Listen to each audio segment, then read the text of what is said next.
오늘 2부는 역사 교과서 문제를 한번 짚어보려고 합니다. 얼마 전에 뉴라이트 성향의 인사가 집필자로 참여한 한 고등학교 역사 교과서가 국사편찬위원회의 검정 본심사를 처음으로 통과했습니다. 이 사실을 두고 논란이 거세지고 있는데요. 극우적이고 친일적인 내용이 포함되는 거 아니냐, 뭐 이런 우려죠. 여기에 대해서 해당 교과서의 집필진은 강하게 반발하고 있습니다. 자, 그 교과서의 집필진 입장 들어보시고 우려하는 목소리까지 차례로 들어보죠. 먼저 교학사가 발행하는 새 역사교과서의 주요 집필진으로 참여한 분이세요. 공주대학교 이명희 역사교육학과 교수 연결이 되어 있습니다. 이 교수님 안녕하세요. 예, 안녕하십니까. 우선 사실관계부터 좀 확인을 해주셔야겠습니다. 이번 네. 교학사에서 나올 역사교과서에 백번 김구 선생 그리고 안중근 의사 같은 분들을 테러리스트라고 묘사를 하고 위안부를 자발적 성매매업자라고 표현했다. 이런 보도들이 최근에 나와서 논란이 크게 되고 있는데요. 이게 사실입니까? 야, 저도 참 저 얘기를 듣고 굉장히 놀랐습니다. 어떻게 우리나라에서 발행하는 교과서에 그러한 내용이 실릴 수 있겠습니까? 예, 그러니까 이런 내용은 없단 말씀이죠. 그렇죠. 그렇다면 앞으로 나올 역사 교과서, 새로 지금 집필하고 계신 역사 교과서의 주된 내용, 현행 역사 교과서와 특징적으로 다른 점을 꼽으라면 어떤 건가요? 글쎄요, 저희들은 현행 교과서와 그렇게 차이 혹은 차별성 이런 것을 염두에 두고 쓰지는 않았습니다. 예. 다만 고등학생들이 한국사를 공부하는 데 있어서 큰 흐름을 스스로 이해할 수 있도록 그 내용을 충실히 담는 교과서를 쓰자. 예. 그리고 가능한 한 주관적인 평가나 해석은 넣지 않고 아하. 사실 중심으로 좀 서술하자. 그런 방침으로 좀 교과서 집필에 임했습니다. 지금 교과서는 그러니까 내용이 사실이 충분히 들어가 있지 않다고 보시는 건가요? 현재 교육 과정도 보면은 일제 강점기에 대해서 일제 침략과 우리 민족의 저항이라고 하는 큰 도식은 그대로 되어 있습니다. 예. 예, 그런데 이제 우리 교과서는 그래도 당시에 우리 민족이 어떻게 살았는가, 예. 특히 우리 민족이 경제라든가 교육이라든가 문화 이런 부분에서 어떠한 성취를 했는가 이런 점들도 좀 서술을 하려고 했습니다. 이를테면 예를 든다면은 예. 1940년대 그러니까 광복 직전의 상황에서 지금까지는 대체로 건국준비위원회라든가 국토수복을 위한 이 대한민국 임시정부의 노력이라든가 이런 것들이 중심이 되어서 서술이 되었는데 우리 교과서에서는 틀에 있어서는 큰 차이가 없지만은 이를테면은 국내에 민족주의 세력이 어떻게 이 광복 직전의 상황에서 그 상황을 어떻게 바라보고 어떻게 처신하고 있었는가 이런 것들을 가령 예를 든다면은 인천 김성수 선생이 광복 직전의 상황을 어떻게 인식하고 어떠한 대비를 하고 있었는가 이런 것들을 좀 함께 서술하려고 했습니다. 근데 지금 인천 김성수 선생의 예를 드셨는데 교육학자시죠, 그분은 고려대학교 만든. 근데 그분 같은 경우에는 학생들을 전쟁에 동원했다는 글을 썼고 이런저런 친일 논란으로 친일 인명사전에도 들어가 있다. 친일파로 분류된 인물 아닙니까? 저는 이제 그런 사실도 썼습니다. 학생들한테 전쟁에 협력하라는 글을 썼는데 그거에 대해서 논란이 있습니다. 그래서 이제 그런 논란 부분도 포함해가지고 또한 동시에 우리 민족의 입장에서 노력한 부분들도 같이 서술함으로 해서 당시 실력 양성 운동을 전개하던 민족주의 세력이 어떠한 노력을 했고 사실이 어땠는가 그때 역사적인 사실이 어떠했는가를 서술하고자 노력했다고 할 수 있겠습니다. 그럼 좀 요약을 해보자면 친일을 했으니 무조건 악이다 이런 식으로 치부하면 안 되고 그 그렇죠. 인물에 대한 교육 자체를 빠뜨려서는 안 되고 모든 행적을 기록한 후에 학생들이 알아서 이 부분을 판단할 수 있는 여지를 주자 이런 말씀이세요? 그렇게 좀 얘기할 수 있을 것 같네요. 비슷한 예로 교과서엔 담지 않았지만 우리 이명희 교수님께 생각하시는 그러니까 지금은 좀 친일파라고 이렇게 이분법적으로 갈라세우고 있지만 그렇지 않다라고 보는 분들은 어떤 분이 더 있을까요? 가령 예를 들면 교육계에는 그런 분들이 상당히 많았습니다. 인천 김성수 이외에도 김환란이라든가 백낙준 선생이라든가 이런 분들은 뭐 잘 아시다시피 당시에 이화여전이라든가 예. 연희전문학교의 책임자로 계셨습니다. 그렇죠. 그 당시에 그 학교를 운영한다라고 하는 것은 일제 협력하지 않고서는 불가능한 부분이 있었습니다.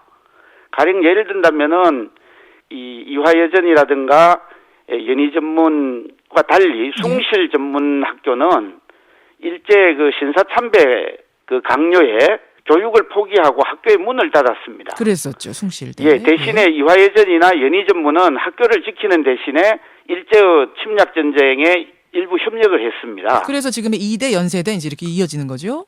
뭐 숭실대학도 이어지고 있죠. 예. 이어지고 있는데 그 당시에 그러니까 선택의 하나였다라고 하는 거죠. 아, 그런데 그냥 단순히 신사참배에 동참한 정도가 아니라 이제 김한란 총장 같은 경우에는 학생들에게 이것을 영광으로 생각하고 나아가서 일본을 위해 싸워라 뭐 이런 글을 쓰기도 하고 해서 말입니다. 그렇죠. 그런 이건 사실들이 상당히 있었죠. 적극적인 친일 부역 아니냐 뭐 이런 논란들이 있지 않습니까? 이제 그게 이제 어떻게 보면은 이 일제 침략하에서 총독 치하에서 학교를 운영하기 위해서는 막 그 부분이 일정 부분 뭐 제가 보기로는 뭐 그런 부분까지는 서술하지 않았습니다만은 예. 교과서에서는 어쨌든 학생들한테는 연희위라든가 그 이화여전 같은 데에서는 이 학교를 운영했다라고 하는 그리고 그 과정에서 일제 침략에 협력했다라고 하는 사실 정도는 이 학생들이 좀 배울 수 있도록 해야 되겠다라고 하는 입장에서 서술을 했습니다. 그렇군요. 새로 나오는 한 역사 교과서에 집필진으로 참여한 분 이명희 교수 지금 만나고 있습니다. 아, 조금 다른 얘기긴 합니다만 교수님. 교수님을 비롯해서 이번 교과서를 집필하신 권희용 한국현대사학 회장도 꾸준히 현행 역사 교과서의 좌편향성에 대해서 우려를 제기해 오셨던 걸로 제가 알고 있는데요. 이 예. 부분에 대해서 어떤 입장이신가요? 저도 현재 그 교과서들의 어떤 경향성에 대해서 그 비판적인 입장을 가지고 있습니다. 그 우리 그 일제 시기 역사를 그 서술하는 데 있어서 너무 그 일제 침략과 우리 민족의 저항이라고 하는 양분법으로 되어 있어서 독립운동 이외에는 이 나머지 부분들이 이 굉장히 그 소략하게 서술되거나 좀 무시되는 경향이 있는 부분에 대해서 저는 비판적이고요. 그 광복 이후 현대사 부분에서도 예? 그 연장선이 되어서 우리 그 정치사 부분을 서술하는 데 있어서 너무 그 민주화 운동사 중심으로 서술되는 부분. 민주화 운동 중심으로 서술을 했다 이런 부분들. 예. 그 부분은 어떤 문제라고 보시는 건가요, 교수님? 우리 정치사가 이 독재와 민주 이렇게만 되지 않습니다. 그렇게 인식해가지고는 미래에 대해서도 그런 틀로 이제 볼 수밖에 없게 되거든요, 학생들이. 현행 교과서가 그렇게 독재와 민주 이분법적으로만 보고 있습니까? 제가 이래 봤을 때는 예. 어떤 부분에 이제 좀 문제가 있었나 하면은 예. 전체적으로 보면은 그 민주화 운동이 그 현대사의 대부분을 차지할 정도로 비중이 너무 컸고요. 너무 크다 비중이. 그렇죠. 자유민주주의가 발전하기 위해 가지고는 가령 예를 들어서 가장 이제 중요한 그 요건 중에 하나가 이 경제 성장이 일정 정도 되어서 중산층이 형성되는 것이 기본 조건이라고 그 많은 사람들이 얘기를 합니다. 예. 이제 이런 부분도 이제 서술돼야 되고요. 그다음에 또 하나는 어떻게 보면은 그러한 교육이 우리 대한민국에서 어떻게 그 발전했는지 이런 부분들도 함께 그 민주화 운동이라든가 이런 것과 더불어서 서술이 될 때 학생들이 종합적으로 또 균형 있게 이해할 수 있다고 봅니다. 알겠습니다. 여기까지 오늘 말씀 듣죠. 고맙습니다. 예, 감사합니다. 예, 새로 나오는 한 역사 교과서의 집필진이십니다. 공주대학교 이명희 교수 먼저 만나봤습니다. 이어서 이에 대해서 우려를 표명하는 분이세요. 이분도 전부터 역사 교과서 집필진으로 참여를 해왔고 이번에도 역시 한 교과서에 집필진으로 참여하는 분입니다. 동국대학교 한철호 교수 연결이 되어 있습니다. 한 교수님 안녕하세요. 네, 안녕하십니까. 결국 현행 역사 교과서가 이분법적으로 쓰여져 있다는 게 이제 앞선 인터뷰의 요약입니다. 네네. 예를 들어 친일 일제 강점기 같은 경우에는 친일 아니면 항일만 있다, 독립운동만 있다. 예. 부득이하게 그 중간에서 친일을 할 수밖에 없었던 인물들에 대한 사정도 그 상황도 싫고 나서 아이들이 판단하게 해야 된다. 이런 네. 주장이시거든요. 네네네. 제가 보기에는 우선 교과서에 대한 분석 자체가 잘못돼 있어요. 그게 무슨 말씀이세요? 그러니까 뉴라이트 쪽에서는 지금 말한 대로 교과서가 이분법적으로 흑백 논리로 쓰여 있어서 굉장히 뭐 시각이 좁고 편협한 곳으로 매도를 하시는데 제가 보기에는 예.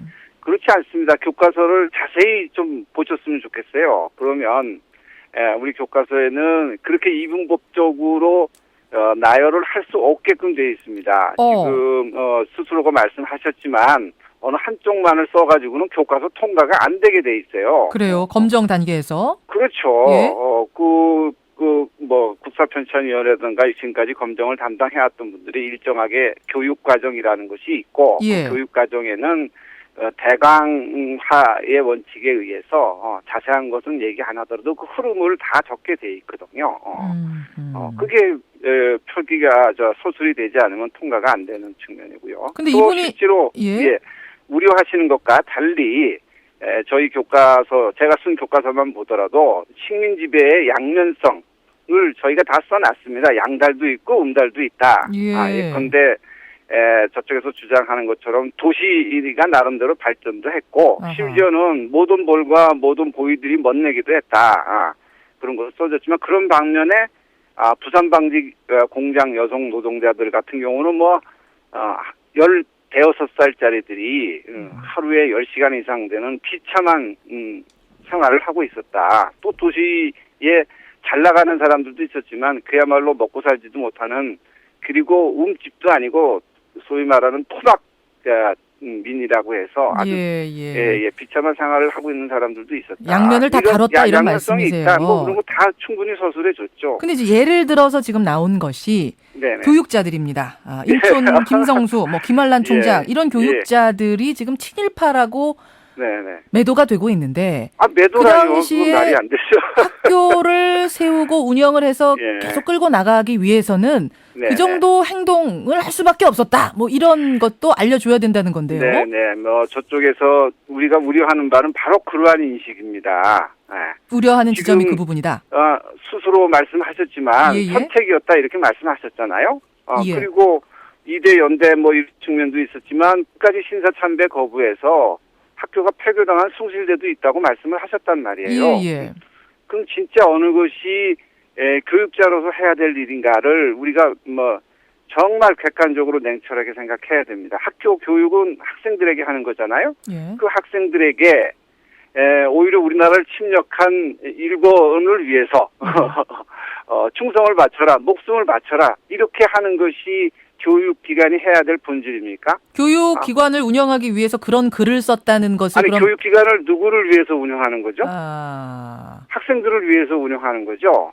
학생들이 올바른 생각을 가지고 올바른 삶을 살도록 하는 것이 교육자들의 가장 기본적인 1차적인 책임 아닙니까? 그런데 그런 교육자들이 스스로 현실과 역사를 왜곡하고 학생들로 하여금 목숨을 그것도 국가와 민족이 아니라 국가와 민족을 침략한 나라들을 위해서 내던져라 이러는 것이 교육자들이 해야 될 일이고, 그것을 위해서 교육기관을 살리기 위해서 그런 일을 했다고 한다면 그 학교는 존재자치조차가 없는 것이 아니겠습니까? 앞서서 이명희 교수께서는 이제 그런 사실도 그냥 그대로 적고 나면 아이들이 판단을 할 거다 이렇게 얘기를 하세요. 그 부분 어떻게 생각하세요? 고등학생들이 판단할 거다.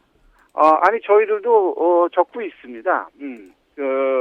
자꾸 이제 한쪽으로 안 적었다고 말씀을 하시는데 저희들도 그 일일이 그런 거 다 적을 수 없죠. 사례가 너무나 많으니까. 그래서 이제 그 옛날 국정교과서와는 달리 검정교과서에서는 코너들이 있습니다.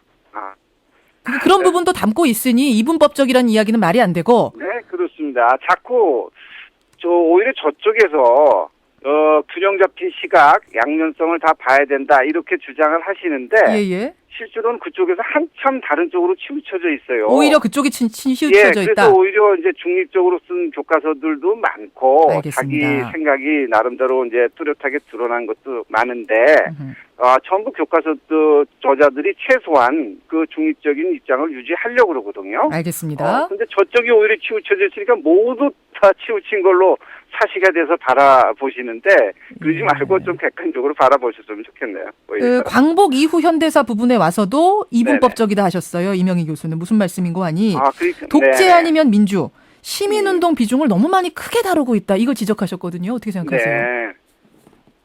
독재 아니면 민주가 아니라 그 양쪽을 다 서술했죠. 더군다나 우리가 가장 지금 해방 이후에 달성한 눈부신 업적 중에 하나가 민주화고, 그죠? 예. 그리고 또 하나는 산업화다라고 얘기할 수 있는데 그 두 측면이 다 들어가 있습니다.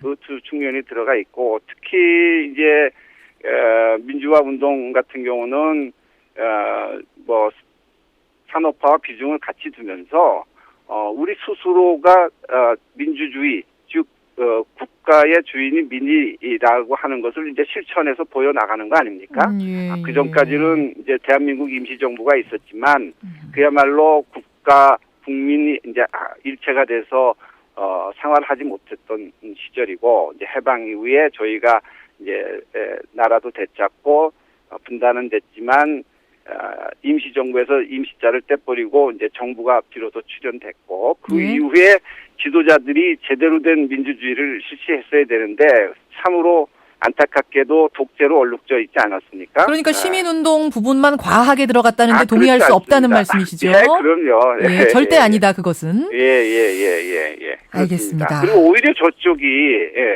한쪽으로 뭐 친자본주의적이고 예. 오히려 경제 성장에만 초점을 너무 두시는 것 같아요. 오히려. 그러니까 그쪽에 너무 비중을 두니까 이쪽이 상대적으로 미흡한 것처럼 아하. 착각 내지는 교과서 분석을 잘못하신 것이죠. 오히려 저쪽은 박정희, 이승만 이 독재했다는 것 자체도 인정 뭐 한다 안 한다 그 제가 보지 않았으니까 모르겠지만 그런 예. 것은 오히려 경제 성장으로 훨씬 더 커버할 수 있는 성질일 알겠습니다. 것이다라고 오히려 편협하게 보고 있는 한쪽에서는 좌편향이라고 하고 한쪽에서는 우편향이라고 하고 뭐 이런 그러니까, 지금 분위기인데요.